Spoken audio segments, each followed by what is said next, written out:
चार रानियों वाला राजा। एक छोटी सी कहानी। एक बार एक रईस राजा था। उसकी चार रानियां थी। वो अपनी चौथी रानी को सबसे ज्यादा प्यार करता था।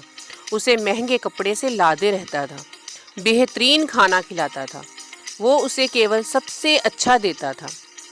वो अपनी तीसरी पत्नी से भी प्यार करता था और उसका आस पास के राज्यों में बखान करता था, मगर उसे डर था कि वो एक दिन उसे किसी और के लिए छोड़ देगी।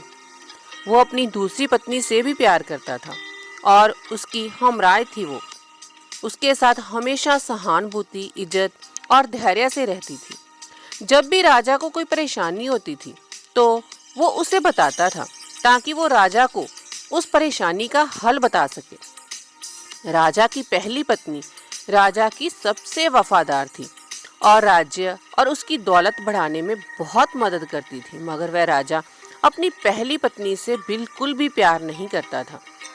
एक बार राजा बीमार पड़ गया।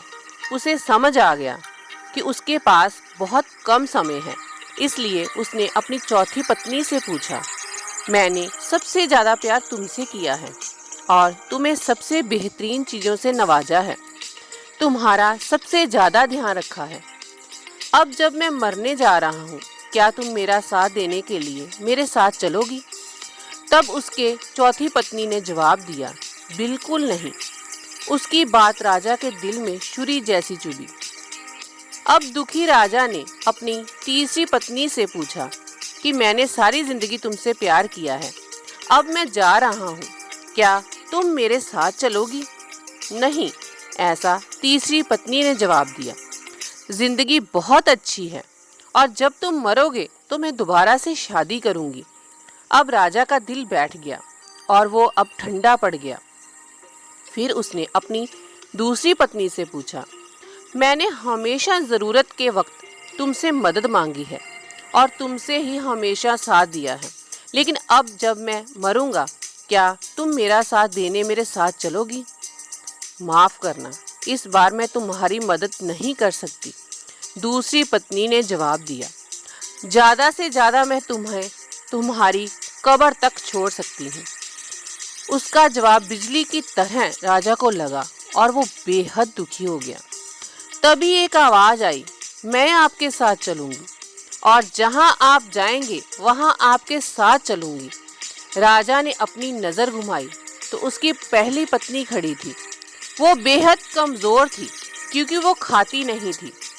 दुख से भरकर राजा ने कहा कि जब मेरे पास मौका था तब मुझे तुम्हारा बेहतर ध्यान रखना चाहिए था। दोस्तों, इस कहानी से हमें ये सीखने को मिलता है कि हमारी चौथी पत्नी हमारा शरीर है। हम चाहे इसे सजाएं, दजाएं, में कितना भी दिल लगाएं, मृत्यु के समय ये हमें छोड़ ही जाएगा। हमारी तीसरी पत्नी हमारी संपत्ति, दर्जा और दौलत है। जब हम मरते हैं ये औरों को मिल जाती है। हमारी दूसरी पत्नी हमारा परिवार है, चाहे वो कितना ही हमारे साथ क्यों ना हो, ज़्यादा से ज़्यादा वो हमारे साथ शमशान तक ही आ जाएगा, पर उससे आगे नहीं।